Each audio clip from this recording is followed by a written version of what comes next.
You want to get in? Good. Hey guys, it's Jay. And Monica. And we are, as Monica says, hanging out. Today we also have former Navy SEAL Ray Kerr is with us. The doctors, Dr. Osborne and Dr. Farber, are saying they're going to call in, so I'm sure they will join us in a minute. We'll get to the show in a second. Just a quick update. For a lot of the guys that read our blog and stuff, there's a lot of stuff going on in the background right now. We actually had some really good news yesterday where Dr. Osborne and I have now decided that the book is going out again, and it's actually going out in its full capacity, in all its naked devilry, so to speak, like by May 1st. So the Testosterone Replacement Therapy Manual, the definitive Testosterone Replacement Manual, will be out in bookstores. It will be on Amazon. It will be everywhere by probably at the latest May 15th, and our hope is that it's May 1st. So we'll be talking a lot about that. There'll be a lot of information about that on the blog. The book has been reviewed by a number of people, and all the feedback that we've gotten from everyone who's read it says it's absolutely spectacular. So very excited about that. Ray, as well as Monica and myself, we're all flying into Florida in the very beginning of April, actually April 4th, to do the photo shoot for Brett's, and all of us are accompanying him with it, Get Serious Volume 2 Advanced Strategies. So a lot of stuff on our plate, a lot of awesome stuff happening with all of us. But, you know, after making that announcement, let's get to it, Scott. Let's talk about some of the topics. So everybody knows today's really geared around helping women. So Monica is going to be very instrumental in today's show. I'm going to let you pass it over to Scott, and you ask the questions, and Monica and I will get it going. All right. Monica. Scott! Yes. So I was really excited about this too, because I'm really excited to hear, you know, all the amazing things that you're doing to just the balance and juggling of all that women have to do a lot of times, more than men almost, as far as... Almost? Yeah. Well, no, more. Sure. But no, let's get into it. So, I mean, the first thing we're going to talk about is optimal fat loss. So I think, you know, for women, especially women that are having children, you know, it's tough to really get into that shape that you were in before you had children. So talk a little bit about what you do, your best practices. That's really a good question, because I remember my very first pregnancy, I had this doctor, also known Dr. Campbell, and I think where it begins is during pregnancy. A lot of women, what happens is during pregnancy, they believe that they can eat anything because they're pregnant and they have cravings. I remember when I was pregnant, my mother-in-law used to tell me, Monica, when you crave something, it's because the baby craves it. You have to eat it. And so what happens is, like, there's this misconception of you have to eat everything, but you can create a healthy pregnancy and a healthy baby without overindulging. And it's about being smart what you put in your body for your baby as well. So I think that's where it begins. And then after the baby, it's challenging because there's a lot of hormones and a lot of things that are going on emotionally with us. So sometimes we can be our own worst enemy, anything from recovery to having to, like, the lack of sleep is horrible. That in itself is one thing, you know, recovery, dealing with the baby, the changes in your body. So once you get past all of that, I think it's just realizing that it's a process. It's a process to get back into shape. Even now, I mean, my youngest, my biological youngest, is going to be 13, and I still struggle with a little bit of belly skin, I guess you can say. And I just realized there's no such thing as quote-unquote perfection. You know, we're always a work in process, and so it's just really working with yourself. Like, every woman is different, and I cannot look at someone with hips and be like, man, that's what I want to look like. I have no hips. I can only work with what I have and work to be better how I am. So, like, you know, fasted cardio, a lot of women can do that, you know, when they're healed. And everybody's different. I remember the doctor told me when I first had Evan, he said, you know, at the beginning, right now, until you can actually lift and do things, he would be like, you know, hold in your stomach, release. Hold in your stomach, release. He goes, now you're doing sit-ups, but you're not straining yourself. And then he'd say, like, squeeze your butt, release, squeeze. So there's certain things that you can do. I'm doing it right now. I'm doing it. Sorry. Yeah. So, well, real quick, and this question's for Monica. And by the way, Dr. Osborne just called up. What's up, Doc? Hey, Dr. O. He's on the phone. Hey. Hey. Well, backing up, I have a question. So let's talk about, if you can remember, what you did during your pregnancy, or in hindsight, what you would do now, knowing what you know about exercise. I trained all through each and every single pregnancy. I trained. The doctor said, as long as you don't start something new and raise your blood pressure too high, then continue doing what you're doing. And I did. I continued. I remember I was 9 months pregnant with Evan, and I remember being at the gym and doing the bike, and people were looking at me like I was crazy, but I was determined to, because in my family, in the Latin culture, we have big butts, big stomachs, and most of the others are blessed with hips. I don't have that, but you know, I didn't want to get that way. I wanted to make sure that I stayed healthy, that my baby was healthy. So I trained. My third child, I didn't have as much energy, so I think I trained only up until 5.5, 6 months. But yeah, so I trained. I watched what I ate. I didn't overindulge too much.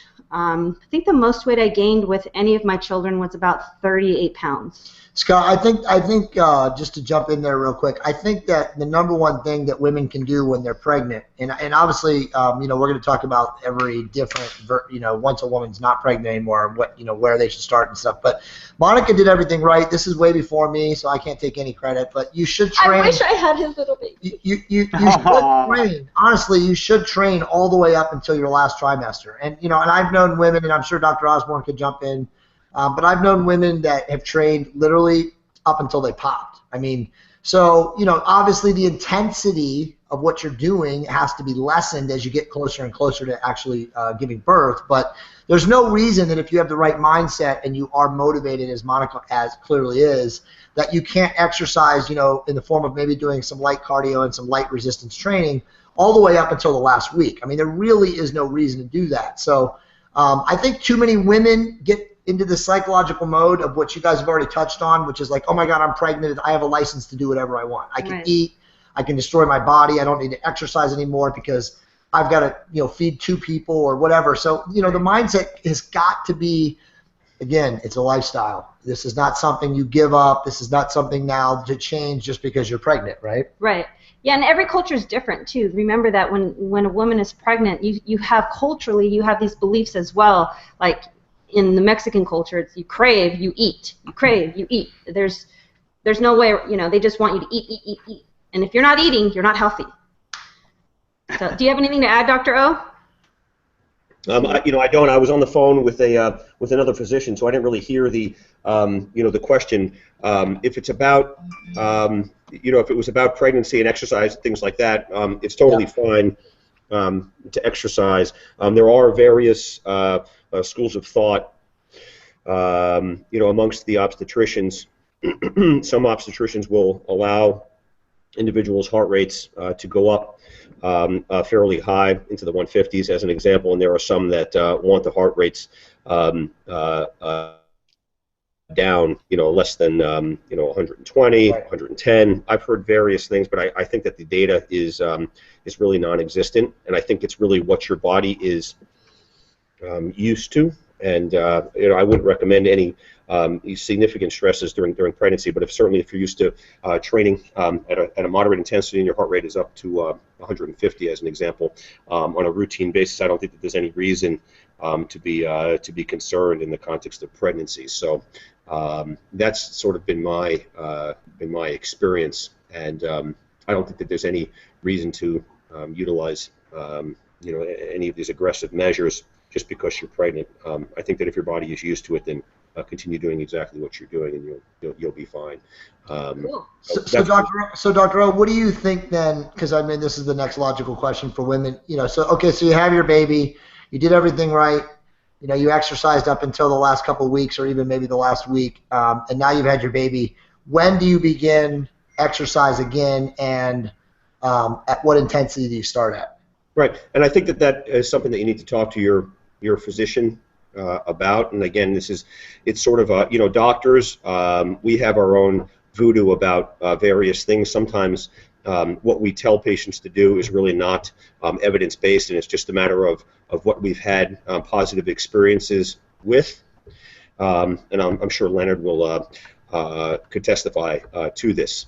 But you know, as an example, in neurosurgery, I use a lot of I do a lot of things that I know work, and just because there's not a particular study that either negates or affirms something that I'm doing does not necessarily mean that it's the wrong or the right thing to do. I can tell you, I base a lot of what I do on my previous experiences. So, you know, you need to talk to your obstetrician.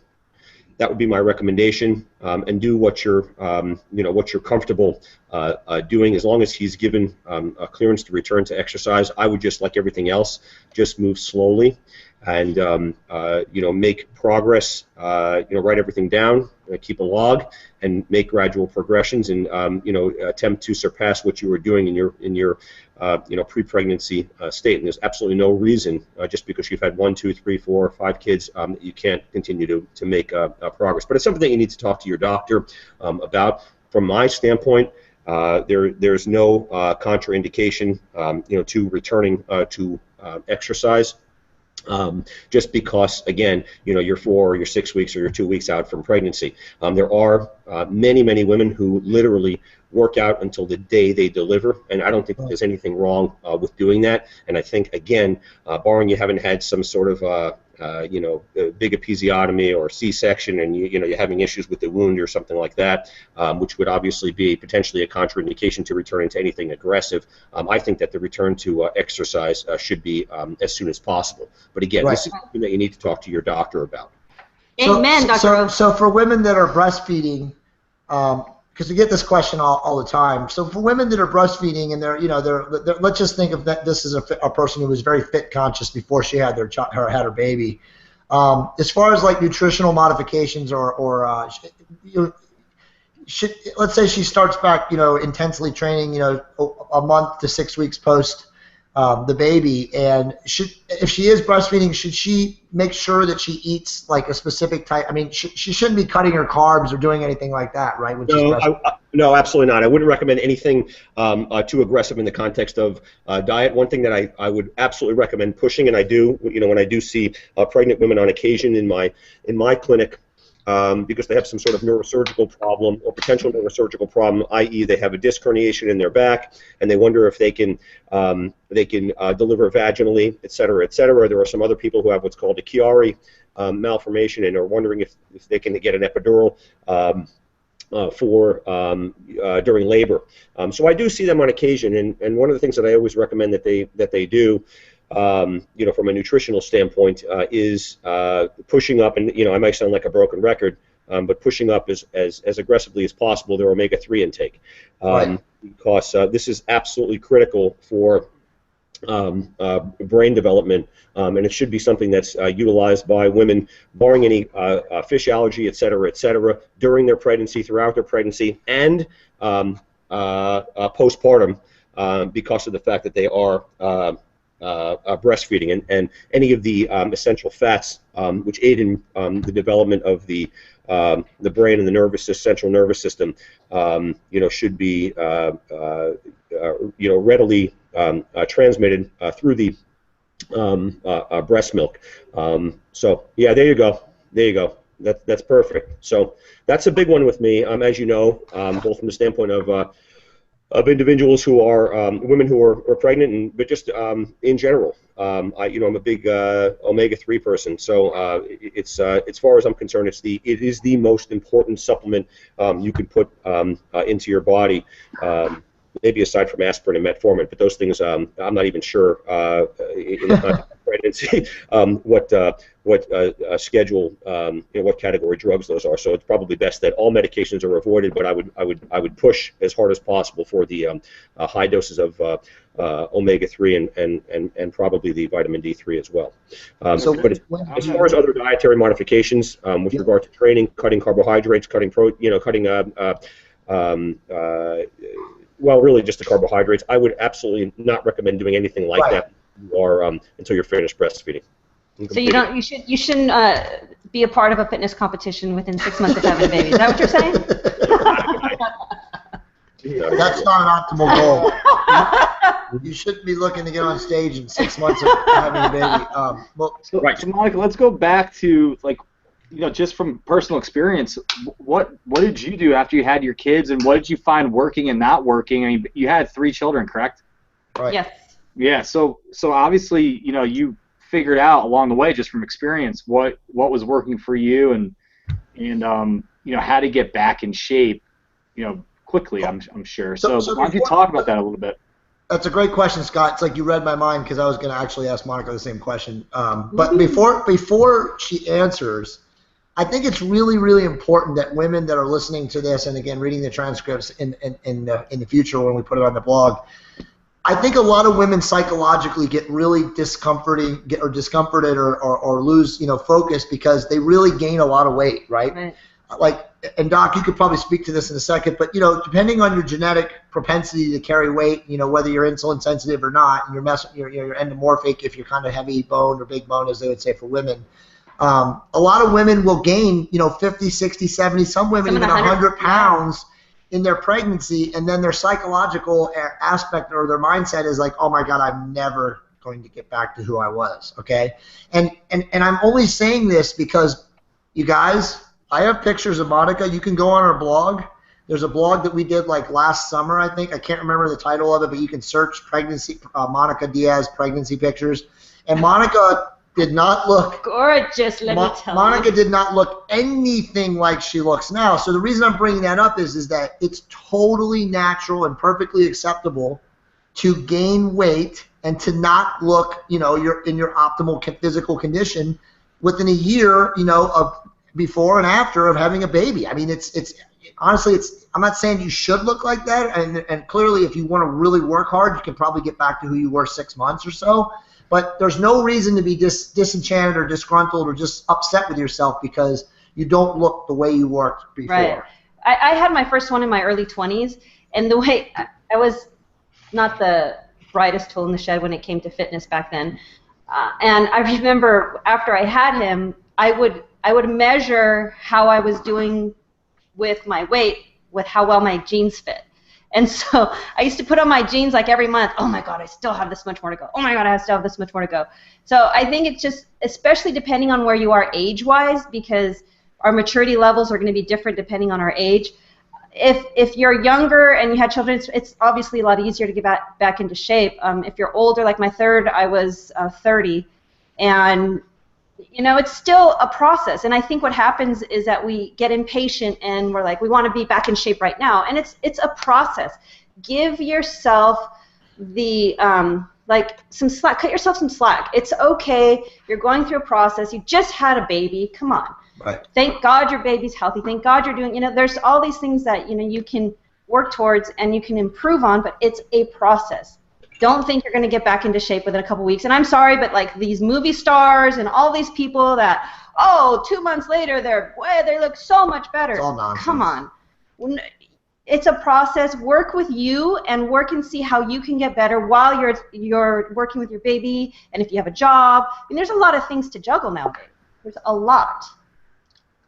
All right, so Monica, back to my question. Talk about your experiences with the 3 kids after the fact, what you did to get back in shape and what you found working the best. Okay, what I did for the best that I did was, of course, watching what I ate. Again, I don't have the knowledge that I have now, but I definitely did pay attention to what I ate. I trained. I did cardio and I trained. And well, tell them what your diet was then. My diet then, I never really ate a lot of red meat, and that's probably something that I should change now, but I didn't back then. I didn't eat a lot of fried foods. I used to eat a lot of fruit back in the day. I was never a heavy drinker, but I would drink on occasion. So I really just watched what I ate, and then back then, because I had 3 kids, and the only time for me to really train was to wake up at 4:30 in the morning and go to the gym. So that was what was optimal for me back then, because I wanted to have the time with my kids when they were awake. But I think that resonates with a lot of women, because I'm sure a lot of the women that are going to be watching this or again reading the transcript are going to be like, I don't have time. But Monica, made time. I mean, you can make time, okay? Yeah, you got to raise 3 kids. Yeah, you got to help your husband, you get him off to school, all those things. But there's time in the day if you're focused and motivated enough to make fitness, your lifestyle. Yeah, but let me say one thing about that too, though, because what happens though over time is that what I've noticed, especially with a lot of us women like that are overachievers, or that we want to be, the best that we can be at any given point in time. I remember back in the day, like I was attempting to work out 4 to 5 days a week, which I'm sure was overtraining. And I would get up at anywhere between 4 and 4:30, and some days I was exhausted, and I just could not, I didn't have the energy. And so I think it's just allowing yourself time to rest as well, and then also being in that moment, whatever it is with your kids. Because your kids, honestly, they're only young ones. They grow up so freaking fast. Before you know it, I mean, I still remember my kids as babies, and now my oldest is 19, and my youngest is going to be 13. So just enjoy them. Look at solutions. I remember when I was going to Mommy and Me class, I went to Mommy and Me with each of them. I just worked my schedule around my kids. And I remember at one point I was speaking to another mom, and I was like, I got to figure out how to train in the morning, because if I don't do it, then at night my kids have practices, there's all these things going on, and I'm losing time with them. I don't want that. And at that time, my then husband was getting up in the morning and going to work, so there was no time for me to go. So I said, you know what? I think if I found a cleaning lady to come at 4:30 or 5 o'clock in the morning and clean the house from 5 to 7:30, then I can go to the gym while she's there, because while she's cleaning, the kids are asleep, and then I can get home and get them ready, and da-da-da. And she's like, you're crazy. Well, guess what? I found one. I found a gal who showed up right before 5. As soon as she got there, I'd head out to the gym. I'd work out for an hour and a half, come back, get myself and the kids ready, and then we'd all be off.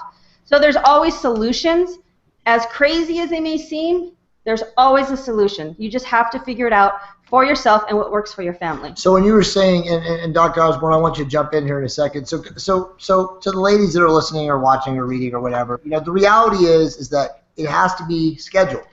You have to calendar technically, just as you're taking your kids to soccer practice at 4:30 in the afternoon, soccer mom routine activities, whatever. You've got to somehow calendar your exercise. So, Dr. Osborne and I on our blog, and of course on his site, Dr. Osborne, Dr. Brett Osborne. Is it drbretosborne.com? I can't remember right now. Osborne.com. Yeah, yes. Dr. Brett Osborne. There's plenty of articles. There's tons of helpful tips and tricks and information about the right training program. As Monica said, you don't have to overtrain. You can literally go to the gym 3 days a week or even 2 days a week and train with weights and train intensely enough that you can build muscle and sculpt your body so that you keep body fat, at a low level or at a maintenance level. It's not a lot of time. It's not time intensive. You don't have to be in the gym for an hour and a half a day. I mean, Monica and I train now, thanks to Dr. Osborne, for literally 45 minutes, 2 days a week. Right. People see us and they're like, Jesus, you guys must train like 3 hours a day, 7 days a week. And we're like, no, man. It's not about training. It's about what you do when you're not training, right? It's about eating right. It's about sleeping and getting all that stuff. And now, granted, this is for women who are time crunched. They have kids. They have responsibilities. They may have a deadbeat husband they're waiting hand and fist on. So, I mean, the reality is women have it much harder most of the time because of all the stuff they have to do in the house. And I think, some of us guys realize that and try to help our wives with that. But Dr. Osborne, jump in here. I think that women just need to recognize that it doesn't require as much time as they think it is. They think it does. Right, and that's 100% the truth. We are in this more is better. We live in this more is better society, and that's fault number one. And that's one of the reasons why people don't make the progress they want, both from a physical standpoint and a health standpoint in general. There's this misconception that we need to be exercising constantly, hours and hours a day, and that's just wrong. As you said, Jay, the most important thing is actually what you're doing when you're not in the gym, which is allowing your body to respond to that stress implied during the time that you are training. So that has to do with one's rest, recovery, nutrition, sleep, et cetera, et cetera. So you evoke some sort of stimulus for change while you're in the gym for a short period of time, and then the rest of the time you are recovering from that stimulus, be it both mental and physical. As you had alluded to also, you need to, and I do this in my life, and I'm sure you guys do as well. You have to prioritize exercise. Right. So you have to prioritize your health. If you don't make it a priority, it won't be a priority, and that's when you get that's when basically disease sets in. So just as you you know, wake up and have your routine, brush your teeth, put your makeup on for women. You know, one of the things that you need to. We know you put yours on too, Doc. Yeah, I put mine on as well. One of the things that you need to do is you need to schedule your exercise and prioritize your exercise as a focal point in your day. Just like you go to work. Health does take work, and it needs to be you know. Well, it should be more important than work, although some people put you know, their work first. But your health is priority. So it's the most important thing in your life, whether or not you want to believe that or not. Unfortunately, as I've said in the pages of the book numerous times, what ends up happening is that you realize that your health should have been more of a priority when you're on your deathbed in the emergency room with your first stroke or your heart attack. So don't wait until you have that issue. Prioritize your health now and schedule you know, your day, at least to some degree, around your training. I used to be a slave to my work, as a lot of neurosurgeons are, just by virtue of the work itself and the demands of the work. But what I've done is I've scaled it back just a little bit, and I always make sure that I am home whenever possible, when I'm not on call, to make sure that I get to make my training sessions, because it's very important to me. It is my work. It is my work. That's right, of course. Yeah. Just to piggyback on what you said, if I were to go back in time, what I would do to make sure that I was going to be as fit as possible is I would have used my time more efficiently. Now we have, you know, like our blog, we have, you know, all these things that are accessible to people that I didn't have back in the day. So if you don't, you have information available to you, and then widely available to you. So use it, research it, see what's in your best interest, and then do that. And then when you go to the gym, this is one thing that I caution you of. Go to the gym, train. Don't sit there and have conversations with people, because this is your precious time away from your family to stay fit. Right. This is not about social hour. If you want to make it social hour, go for it, but then don't be complaining that you're not in shape, because that's your fault, nobody else's.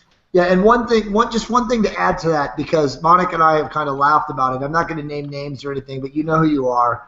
I've probably gotten 4 or 5 questions from people, you know, within our circle, women, of course, asking about, how can I do this, this, and this, and blah, blah, blah by May, right?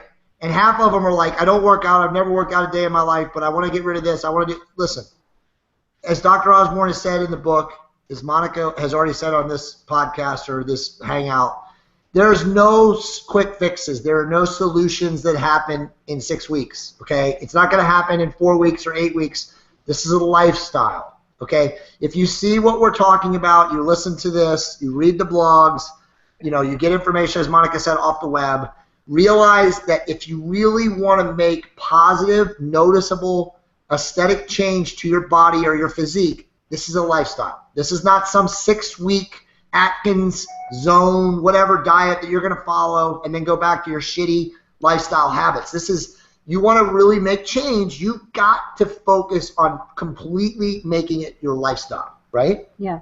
I mean, Monica always says that to everyone that we ever talk to. She's like, look, this isn't something that you're going to just do because we told you or gave you some good advice. You know, somebody we talked to at the gym or something like this. If you really want to see positive change, you got to change. Right. Like it's you, Scott. Like, you know, like you want to change, you want to lose body fat, you want to get in better shape. It's not something that you do for 4 weeks and then go back to what you were doing before, because then there's no change. Right? Yeah. And sometimes too, if you go back to the way you were before, it's worse. It's worse, because then you gain more weight, and then psychologically you screw with yourself. So if you're going to make that lifestyle, create the habit, create the schedule, create the life. Yeah, Ray's in the background back there. Hey, Ray. So, what are your thoughts? You know, you have children. Talk about Trish maybe a little bit, and you know, like what's her life on a day-to-day basis as far as like her trying to maintain her fitness. Well, you know, I've been sitting here listening to to Monica. I've seen the pictures. Mom of 3, looks fantastic. And Trish is under the same mentality. In the care household, we've come to the conclusion that exercise isn't just a way of life, it's contagious. Right. And we're big in leading by example. So nothing impresses me more than a fit couple that has children. You know why? Because it stems down, it's like a weed, and it spreads. My daughter's a freak at gymnastics. I know your children, I know Doc's daughter. You lead by example. We have healthy husband and wife team couples. Obviously you have to make sacrifices to do it. I was deployed. I was only home 2 months of my wife being pregnant, and a month after she gave birth, I had to go back out the door. So, and that was for another 4 months. So Mom was handling everything by herself. And when I came home, in the whole time frame, about 6 months, she did it all on her own. She looked fantastic, and I take my hat off to her and salute her every day. We work out 5 days a week, something that we like to do. We're privileged in that aspect. My job relies on fitness. She is a stay-at-home kick-ass mom, and I tell you what, I wouldn't have it any other way. But I agree with Miss Monica wholeheartedly. When moms, if you want to do it, you can do it. She did it. She's a perfect example. My wife did it. She's a perfect example. And I know Doc's sidekick, his mama bear. I know she is a collegiate athlete and a beast. I saw a picture of her today. I'm kind of getting nervous. Yeah, deadlifting 235. But my point is watching somewhere, guys. Effort and sacrifice you put into it. So, don't look at the end process. All you see is the end process of a beautiful woman sitting here or the picture, but you didn't see all the hard work that went into it. Right. This shit doesn't happen overnight. No. That's my 2 cents. Yeah, Ray. Very well said. Thank you. I really think that women have it harder than men. Let's just be honest, guys. We got to go work and we got to bring home the bacon and all that stuff. But they're managing, especially when the kids are really young. They're managing the personalities of little children. They're doing everything in the morning to get them situated. Christ, I have 3 girls. Monica spends 20 minutes in the morning combing their hair. Right? So, all these things that she has to do and that women have to do, it's a lot harder. I'm the first guy to admit I couldn't even handle it. If I was a single dad and I was doing that for my daughters, they would be going in with hats on their head every day. Believe me. So, the reality is it's hard for women, but there's no reason, as Monica says, Ray just hit it perfectly. You can do this, okay? You have to, like Brett said, you have to prioritize your health. There's nothing more important than figuring out how you're going to maintain your fitness. Because, Monica always has the saying, she always says, happy wife, long life, or happy wife, happy life. Happy wife, happy life. So the reality is, if your woman, as Ray just said it, if your woman takes pride in her fitness, and you're a guy, and I'm kind of inverting this right now, and you don't, come on, man. What does that mean? So it's the same way. It's like, Ray said, there's no reason that men and women can't train together. It might be hard for some of you guys because of your complex schedules, but you can still figure it out. Right. Scott, I wanted to jump into that last point, and then we're going to take a bunch of questions. We have a lot of questions for Doc. But let's talk about time management a little bit. We've got a good half an hour left in the show. I think probably that's the number one thing that women really struggle with, because as Doc was saying, if you don't prioritize your health, it's never going to be a deal. And I think that's probably the hardest thing for women to do is time management, because again, they're involved with all the extracurricular stuff. They're getting the kids off to school in the morning, and it's work, right? It's physical work. Right. They sometimes wake up earlier than we do. It's brutal. I think there's a lot involved, especially with being a mom nowadays. And what I caution to women now is don't live your life through your kids. Remember, you've got to put yourself first to some degree. I'm not saying you got to be selfish and don't pay attention to your kids. You've got to structure your life to where you have time for you so that you can be a better you for your children. And then on top of that, this is not about putting your kids into 5 things so that they're busy and you have no life and you're crazy and you're running all over the place and, oh, I got to be room mom and, oh, I got to be this and, oh, I got to be that. prioritize what's important. And also, too, it's like we don't, right now, it just seems like there's so many helicopter parents. Oh, I got to do this, and oh, I got to do this. Allow your kids to do things for themselves. Create schedules for them. Have them do things for themselves. Have them have some type of like, wow, I did this. This is what I created. I'm doing this. They have chores. They have things to do.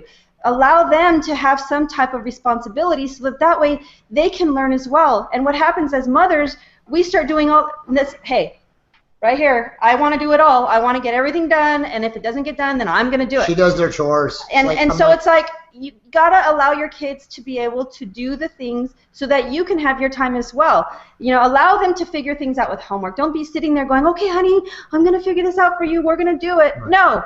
Let them use their brain. Let them figure it out. Let them make mistakes. Let them fall on their face. Let them, you know, we're trying too hard to make life too easy for our kids nowadays. Yeah. And if you allow them to create schedules for themselves, you have a schedule, you guys got to combine it all. Otherwise, you're going to go berserk. And a woman who's berserk, you know? I think Dr. Osborne, I want you to jump in a second, Brett, but Dr. Osborne hit on something, not the last one, but the one before that, I think when we were talking about obesity. And I think, you know, we live in Southern California, you know, Monica and I do, and Scott, you're in San Diego, and Brett, you're in Florida, but you know, we're kind of insulated. I mean, yes, obesity is a threat even in the areas we are, but I mean, if you go to middle America, it's an epidemic, right? It's the greatest threat to our healthcare system. It is what is causing the diseases, you know, the pathologies of all the diseases that Brett talks about. But I think if you're a mom and a dad together, and again, your focus is on your fitness, and again, as Monica said, and as Brett said, prioritize it. You know, what are you doing? What can you do better as a role model than to see your kids or to allow your kids to emulate you when you're fit? Yeah. We go out in public, and I know, Brett, you see this, and Ray, you see this, and Scott, you see this. You go out in public nowadays, and you see people in their 30s, like early 30s, moms and dads, who are beasts, right? And their kids are under 8 or 7 years old, and they're already on their way to being a beast. They're fat. So it's like, you know, I don't want to get into the fat shaming or any of that stuff, but I think we can all admit, you know, whether some people want to admit it or not, it's not PC. If your child, if you're leading a lifestyle that your example is that your kid's going to be obese, and that by the time your kid's 10, 12, 13 years old, they're fat to the point where they're being made fun of in their schoolroom and all that other stuff. And they have health issues. That's child abuse. And they have health issues. Well, it's child abuse because you're not being the right parent. You're not being a positive role model for your children to emulate. I'm not saying you need to be a fitness model or somebody that, you know, goes to the gym 6 days a week and looks amazing. But if you're not taking care of yourself at all and you're not prioritizing your health, how are you doing right for your children? Right. Yeah. Dr. Osborne, you want to jump in? No, I wholeheartedly agree with everything you guys are saying. I mean, there's no question about it that the best way to teach something or instill something in your children is to show them by virtue of what you're doing. So, you know, like Ray always says, you know, lead by example. That is something that I've always tried to do, you know, with my children in the context of, you know, of health and fitness and, you know, whatever else. I think it's extremely, extremely, extremely important. Else you're living a life of basically hypocrisy. So, you know, in the context of fitness, I think it's very, very important, particularly with what's going on in this world, and more specifically America, given the fact that the incidence of childhood obesity is on the rise, right, as is age-related disease, and one parallels the other, as you know.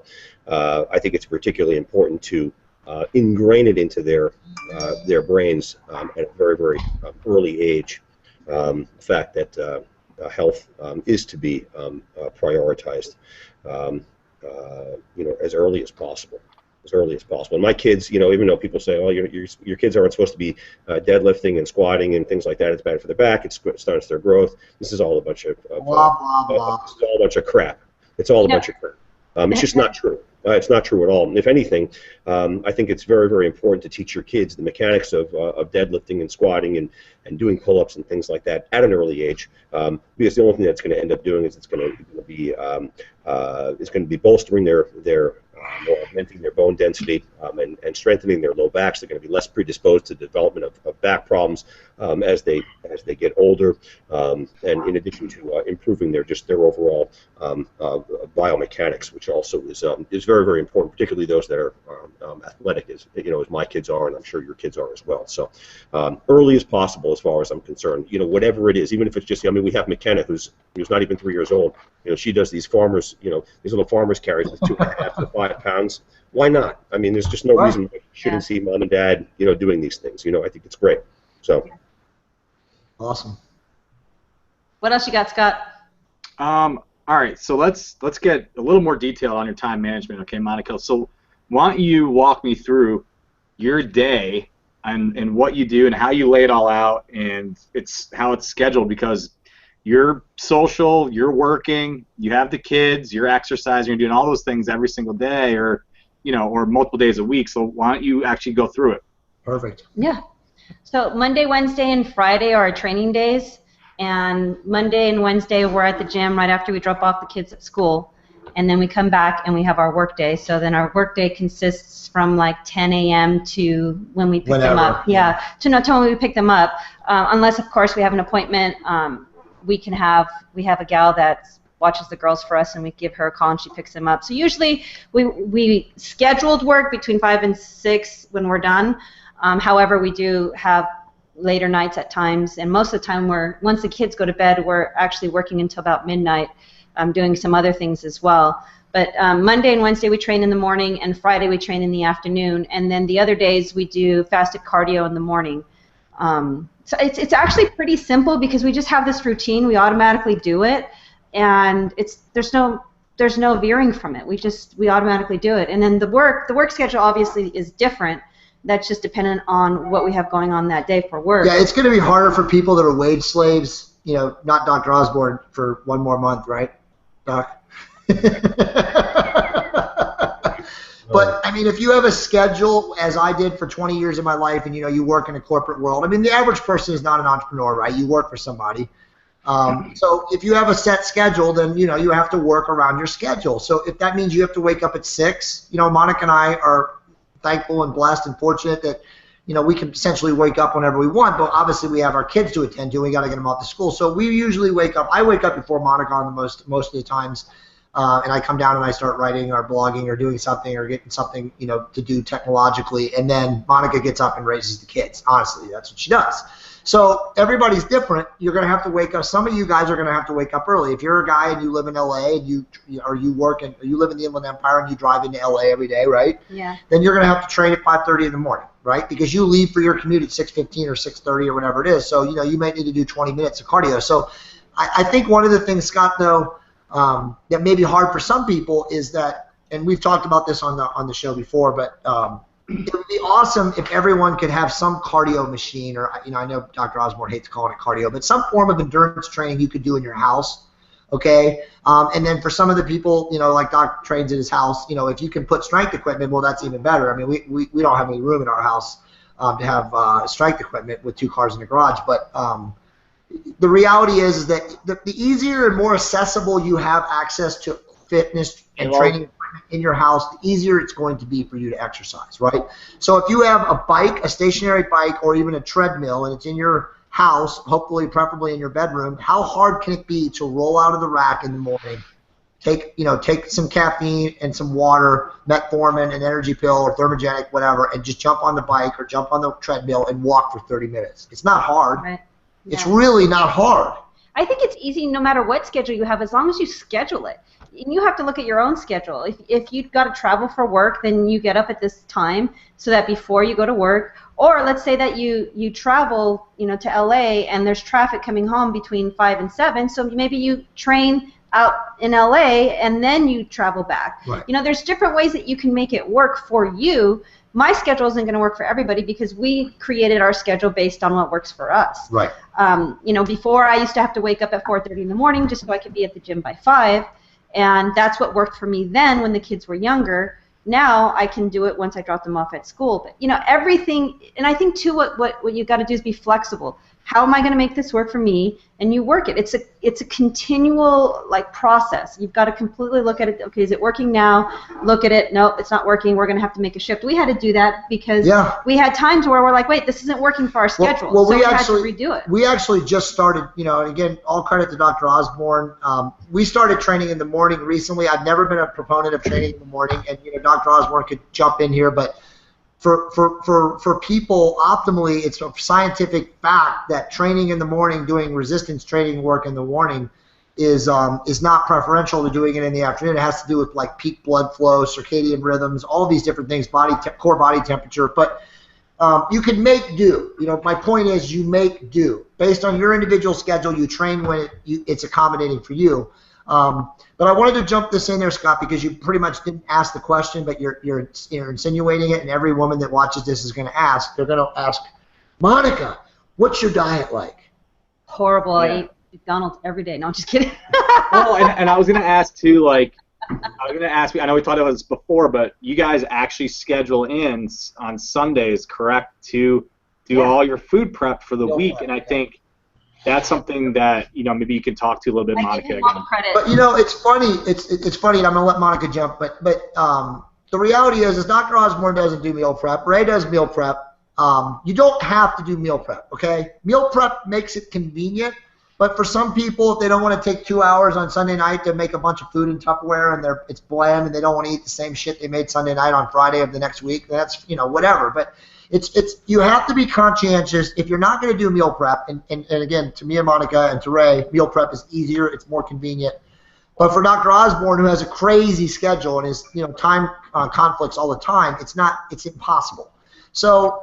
But what he does is, because he's dieting like all of us right now for the photo shoot that's coming up, you know, is he makes conscientious choices when he eats regularly, every 3 or 4 hours, right, Doc? And that's what you do, you know, and that may be eating a salad at a fast food place, right? You can still go to a fast food restaurant and not destroy yourself as long as you make the right choice. But how many people really make the right choice? Right. Yeah.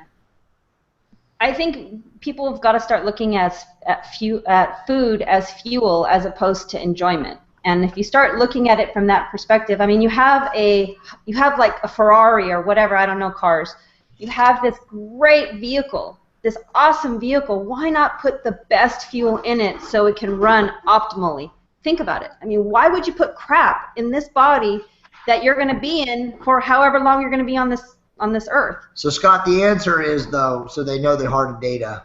And I want Brett to share his diet and also Ray to share his diet here in a second. But Monica is different than me. Monica is much more, her insulin sensitivity is a lot better than mine. I'm a little bit more carbohydrate sensitive. So Monica can eat more carbs than me and maintain relatively being super lean more so than I can. So in the morning, Monica has oatmeal. When I'm leaning out right now, like both of us are, I can't eat oatmeal in the morning. It's not good for me. I don't lose body fat as efficiently as if I don't. So everybody's different depending on your insulin sensitivity. Buy Get Serious, the book. If you don't know what the hell I'm talking about when I say insulin sensitivity, watch our Hangouts. Go buy Get Serious. You need to learn that. You understand. You need to learn how to use a glucometer and understand your blood glucose and your A1C count. But she eats oatmeal, and then she has our Tupperware meals, again, the meal prep on Sunday, so she eats, 12:30? Between 12 and 1, she has a Tupperware meal. At 3:30 to 4, she has another Tupperware meal. She chews gum. We get this gum off of... no aspartame. No aspartame, like, I don't know, it's like fitness gum. You can buy it on Amazon. Go get the pack real quick. I'll show people this gum. She chews gum, you know, like now to curb appetite or to break hunger. And we drink tons of water, Scott. Monica always, no matter what, drinks 1.5 gallons of water a day. That's this gum right here. It's called Spry. It's like xylitol gum. It's all natural. It's cinnamon. It's also got like dental defense. But whatever, we chew that. And then whatever. If we train, okay, that day. And now that you know our training schedule, my head is a little different now because we are training in the morning. We will have a protein shake post workout. Okay, and everybody should already know that. Has been written about on the blog. Dr. Osborne's talked about it. You know, the number one thing you can do post-training is replenish your body, replenish the muscle glycogen stores that you just broke down. Have a protein shake. You know, hopefully it has some simple carbs in it. If it doesn't matter. Get protein. And then we have dinner, right? And Monica cooks dinner every night, Scott. I mean, you know, she's an amazing cook. Not. But we'll have. I'm a work in progress. We'll have salmon. What about that Mexican heritage, Monica? What up? Salmon, egg whites, ground turkey. Sometimes what else do we have? Sometimes chicken. Sometimes it'll always be something lean. And if it's like now and we're dieting or whatever to try to be super lean, it'll be a salad or greens, right? So if you need to lose body fat, you should be eating greens or a salad at night. Do we lose Scott? Scott, are you there? Yeah, I'm here. Okay, cool. It just blinked out on me. Your screen froze. And then that's pretty much it. You know, dieting. That's it. So it'll be like 4 or 5 times, counting the shake. If we weren't dieting, we would probably have a protein shake right before we go to bed. Yeah. We usually have a protein shake. And just so you know, before. Geez, I think when we first started doing all this, I would get hungry and I would be like, oh, I'm craving this or I'm craving. And after a while, you start to get adjusted to it. And I don't crave. I'm not. I used to love chocolate chip cookies. I still love them, but they got to be fresh. And I used to go and just get bags of chocolate chip cookies and snack on them. No more. I don't crave them anymore. Not like I used to. All right, Doc, your diet. Yeah, I don't have anything specific. I mean, I try to stay relatively true to what I had, you know, what we had discussed before, what was laid out on your blog. I mean, I guess right. As the photos are getting closer, it's not that much of a change for me. I can stay pretty lean, and that's just by virtue of luck. You know, I was as a young one, I was sort of like an ectomorphic type of guy, except I never had the height. I was very, very thin, and so I could eat a gallon of ice cream and never had any problems with it. By virtue of that, I know that my carbohydrate sensitivity is non-existent. I'm not unlike my brother who used to call me and say, you know, Brett, I just ate a pretzel and I gained 5 pounds. I'm totally different. I'm completely the opposite. Right. Of that. So by virtue of that, I can stay fairly lean. I was one of these guys who, in the old sort of bodybuilding circles, was called a quote-unquote hard gainer, and I actually think that they had a magazine called Hard Gainer. I'm sure you remember. And those are individuals that have typically a very, very low degree of carbohydrate. Low degree of carbohydrate sensitivity, so they can go around and eat gallons and gallons of ice cream, and they're never going to have any issues. And that's because they are not going to generate that insulin signal, and by virtue of that, by virtue of the fact that they're not going to be able to secrete as much insulin in response to a carbohydrate load or a sugar load, they're going to have problems putting on weight, both fat and muscle. So that's why they quote unquote never get fat despite what they eat, and they also never gain muscle.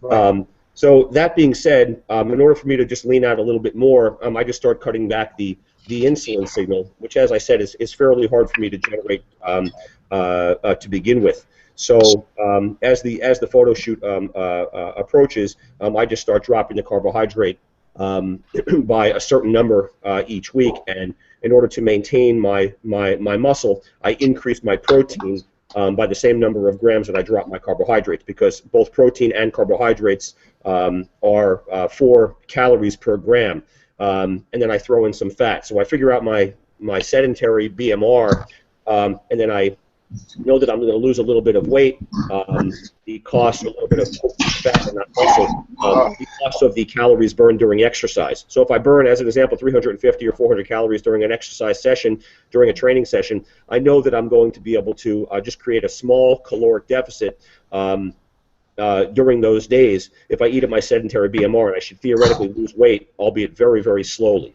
So all I'm doing is just cutting the carbohydrates back slowly. The last week I'll be on, the last week before the shoot, I'll be on 100 grams. I'm starting that Saturday or Sunday, and then I'll creep it back to 0 by Friday, the day before the shoot, and then you know, we play the little tweak game, you know, for that last 24 hours.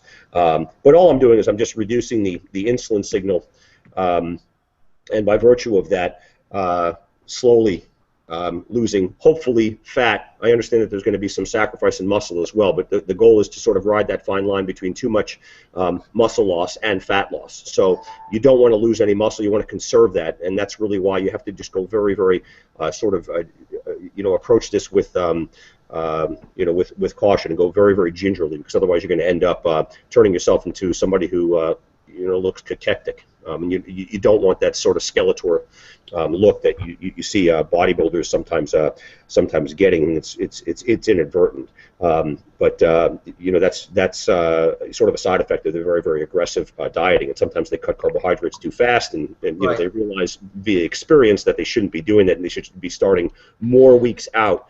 So some of these guys are now starting, these pre-contest diets are starting at 16 weeks out, which is a good 4 months to slowly trim it back.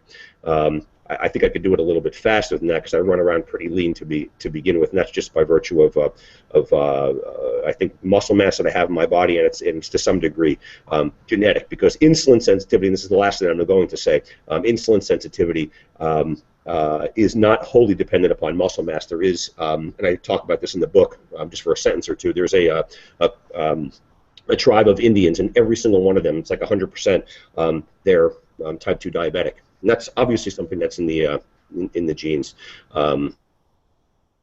So it's kind of how much muscle mass you have on your body, although that's a lot of it. There's to some degree genetic. What about your diet, Ray? Oh, You've seen pictures?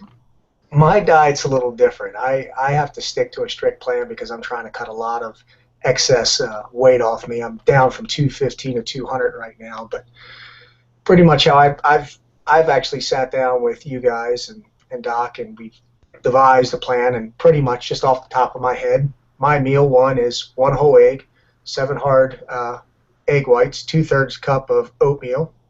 Meal 2, I have a protein shake, which consists of, I do 2 scoops of on protein, 15 almonds, half a large banana. I do that with water. Meal 3, I know Why not 16 almonds?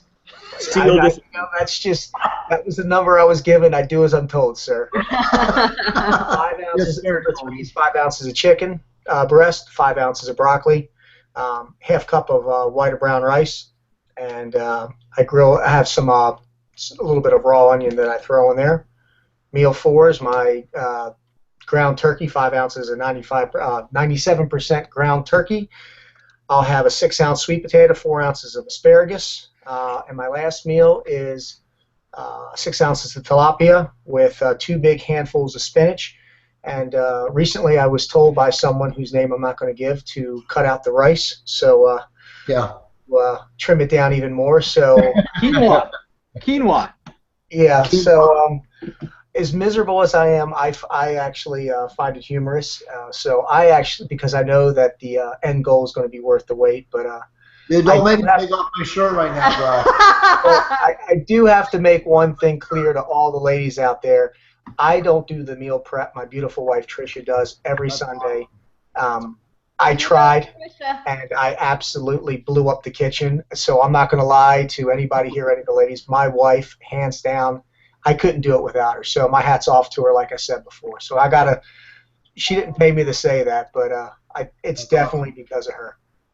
Hey, so real quick, Scott, let's go over a couple minutes. Are you okay to go over a couple minutes? Yeah. Okay, because I have 3 really awesome questions that I definitely want to ask for docs. And by the way, Dr. Farber jumped in. He sounded like a wind tunnel before. So it was a horror movie. You can unmute yourself now, Doc. I had to mute you. There you go. My Great Dane was running circles around creating Awesome, man. How are you doing, brother? I'm good. So what I miss? It was mostly, it's all for women stuff, but actually I have 3 questions. And they're really for you guys, so you can just take the first. You can take the first one. Woohoo! I want to see. Let's see. I'm trying to get which one. Well, you guys can. And this may be more up Brett's sleeve, but because he's working with women right now on this, but you can answer too. So the first question is, what are your thoughts on HRT for women who are trying to remain fit, over 50? What are your thoughts in that regard? What are your thoughts on maintenance of muscle mass and also maintaining emotional balance while going through menopause? Yeah, that's a good question, and it's a question that I'm often asked, and I routinely write hormones for women that are you know, even premenopausal, menopausal, postmenopausal. I have no issues trying them on bioidentical progesterone with what's called a bias cream, which is a combination of estradiol and estriol.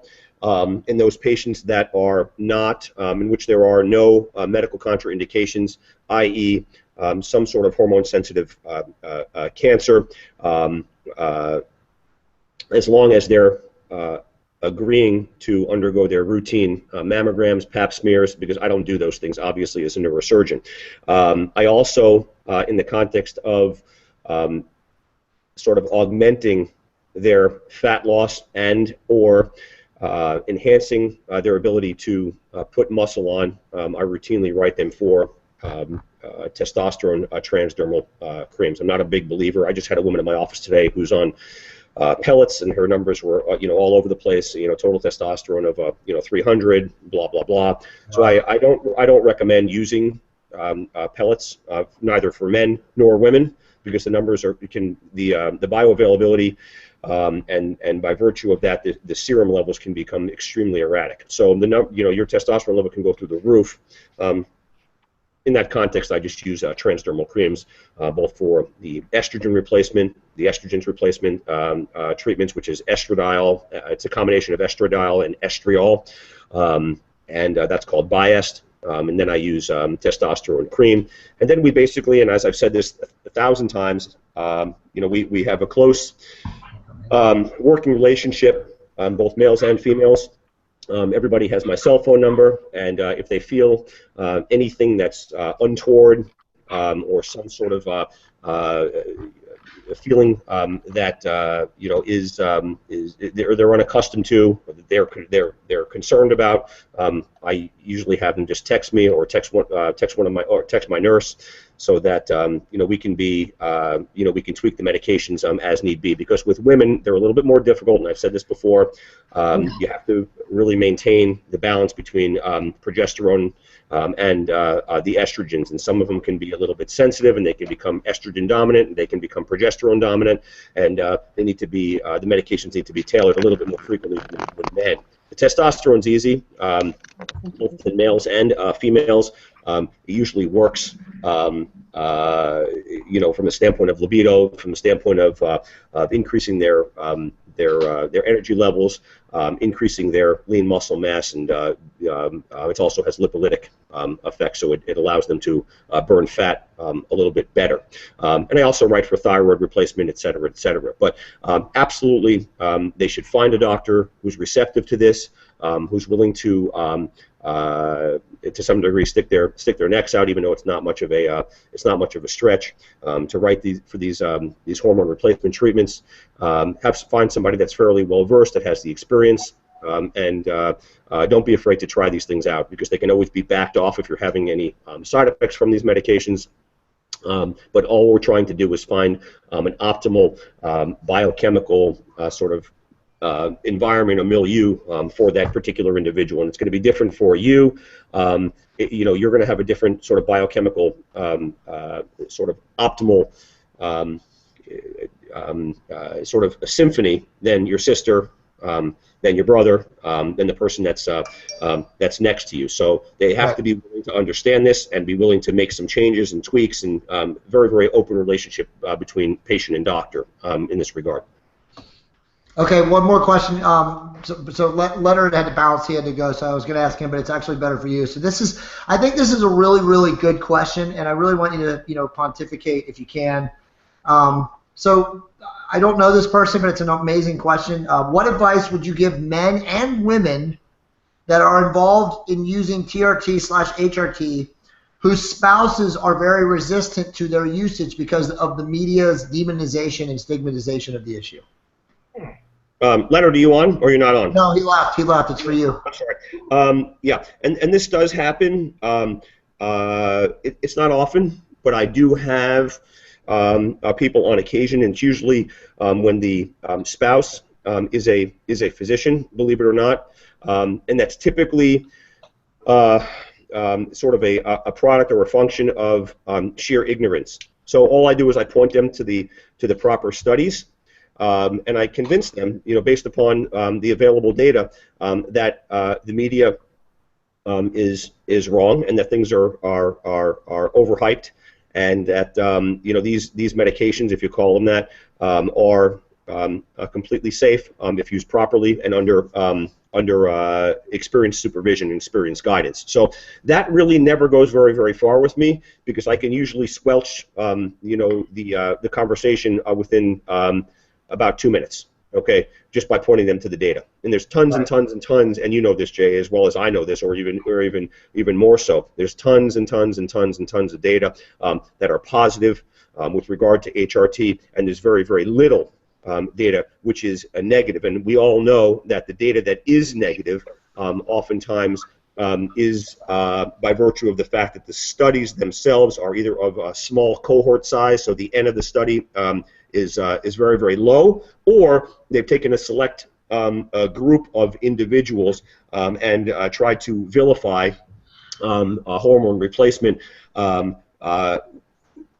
just by virtue of untoward effects that are only a function of the fact that the cohort is small, and the fact that they failed to use aromatase inhibitors, failed to monitor estrogen levels, et cetera, et cetera. So the majority of the studies, okay, and there are not many of them that vilify testosterone, have very, very, very overt flaws in them. But unfortunately, as we know, what bleeds leads, and anytime that there is something that is negative about testosterone, the media is all over it. That does not equate to inefficacy or danger, just so we're all on the same page. So Leonard just called back up, so I'd be interested in his take. Are you listening, Leonard? Yeah, I'm here.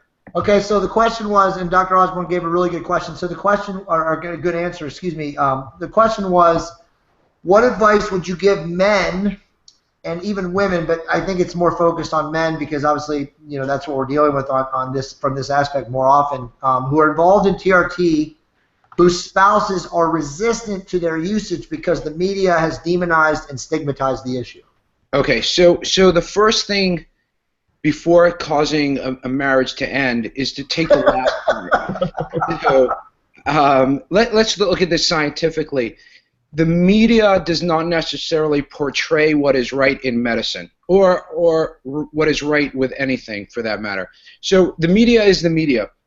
The intent of the media is to stir up controversy and sell articles or papers or subscriptions. So I caught one part of what Dr. Osborne was saying, which is absolutely true. There are no good randomized trials that even scientifically prove that testosterone supplementation done correctly has adverse effects. Okay? Right.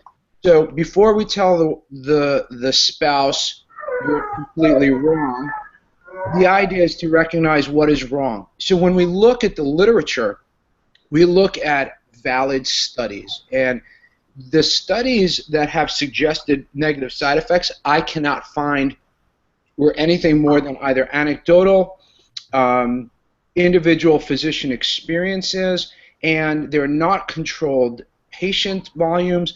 And in fact, I think I had forwarded the first sort of contrary email, and I'm not article as an email to you guys, and I'm not espousing anything as a whole, that took a patient cohort of advanced prostate cancers, where normally the treatment is to shut the prostate down with hormones that block testosterone, and they gave these patients testosterone supplementation, and their PSAs went down.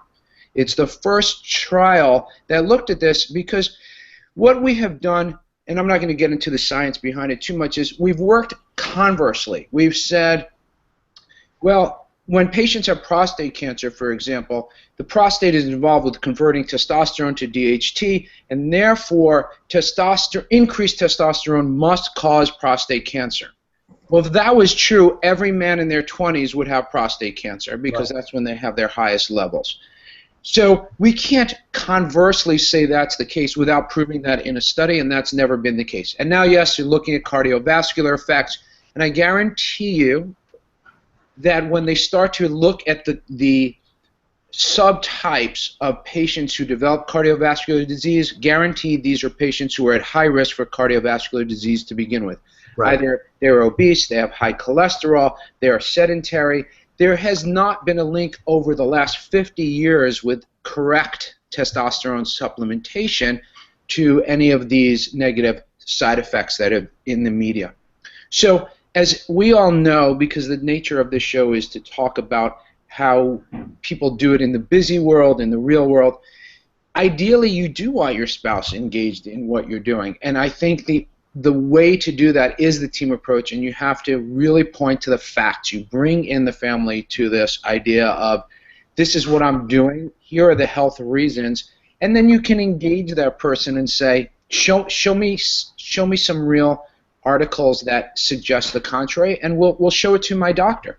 And the best thing you can do is bring in the spouse to the physician and say, can you help me explain that this is just not, you know, going down to the gym and buying testosterone off the street. You really need to differentiate street drugs versus an anti-aging or bioidentical hormone replacement approach, because they're different. Well said. The only thing I would add, and I know we got to go real quick here, Scott, is in my personal experience, if you don't involve your spouse, and again, whether you're a woman or a man, and there's probably a lot of women watching this who are possibly considering going on HRT, you're only going to create situations for yourself later, right?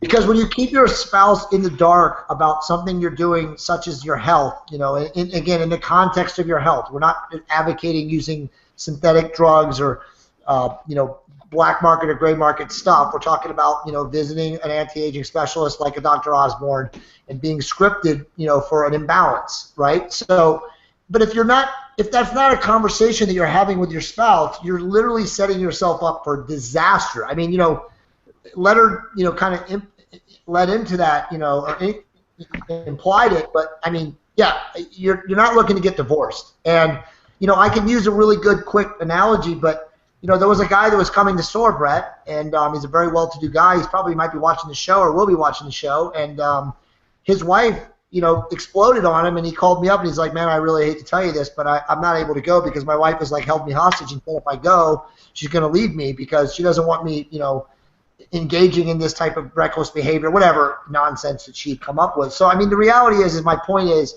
this is something, if you're going to go down the path of hormonal optimization, both spouses or boyfriend and girlfriend or domestic partners or whatever should know what you're doing, right? Mm-hmm.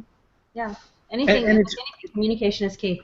Right, and it actually, not that we're getting into couple therapy here, but if you have to hide it, okay, and this is something that is, you know, you're changing your hormone levels. It's not something to be trifled with. But if you have to hide something like that, I think it speaks volumes about the relationship. And it's if you can't bring that person in to talk about what you want to do, that is, I mean, this is your physical attribute. It is your mental state. It is really all encompassing to who you are.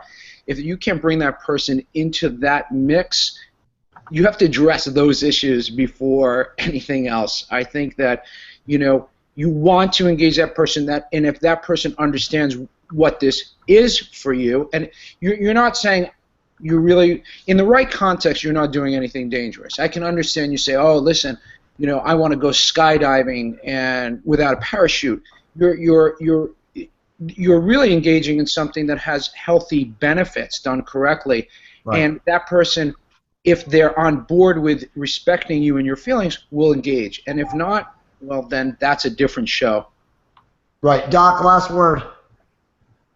No, you know, Leonard, I don't know what else to say because every time I listen to you speak, you somehow have this way of making things very, very simple, and I have a way of making things very, very complex. So that was well said. I mean, really, you know, you somehow can distill these topics and not ramble, you know, like I'm rambling now. So, you know, I have to defer to everything that that you're saying. I think it's well It's well stated, and I will tell you that my experience, with individuals that are somewhat resistant to their husbands being on testosterone replacement, it's very intermittent. I mean, listen. The biggest compliment that I get, that I could get, when I put somebody who has no libido, is fatigued, and is just, sort of suffering, if you want to call it, from this disease or this syndrome known as andropause. The best compliment I can get from the wife is, you got to get him off these things because he's like 18 years old again. I said, no. And I do get that. I do get that on occasion, and you know what? Then I know that I'm doing something right. Barring there's no crazy super physiologic levels, and typically there's not, because I don't write tons and tons of high dose. I don't write high dose testosterone. I just write normal average doses. So that's a very, very good compliment that I get. But I will tell you that in my experience, and Leonard, I'm sure you can back me up. The response of individuals just overall has been almost uniformly positive. And as I've said before, and I'll just leave with this, the number of problems that I have and surgeons in general have caused individuals just by operating and just by messing around with something, if you will, that we don't quite understand, i.e. the nervous system and the body in general, from a surgical standpoint, the number of problems that have been caused surgically. Either somebody gets a post-operative complication, even if you do a perfect surgery, infections, bleeding, need for more surgery, et cetera, is far greater than any problem I have ever had with patients with HRT, which has almost been universally beneficial to the patient and wholly uncomplicated. So here. I know. Yeah. I actually know a guy who wrote a book that says the same thing, dude. Pretty cute too. All right, that's well said. Awesome, Doc. Docs, thanks, guys, for calling up. Ray, thank you for calling up. Thank Scott, you all. Scott, Thank you, did you want guys. to say anything before we say goodbye? Thanks. Well put, Brett, by the way. It's very simple. I liked it. No, I think I'm looking at you later. I think Monica should close us out. All right. Okay, awesome. Monica, you get the last word. Real quick, in 2 weeks, we're not having it on Wednesday because we're flying for the photo shoot, so we'll have it on Thursday, the day after, which is going to be April 2nd. Final word. Final word, what I always like to say is be the best you, and don't compare yourself to anybody else. Okay, guys. Thank you guys for calling up. Scott, thanks for letting us go over. We really appreciate it. Always. Thanks, all. Bye. Bye. Take care.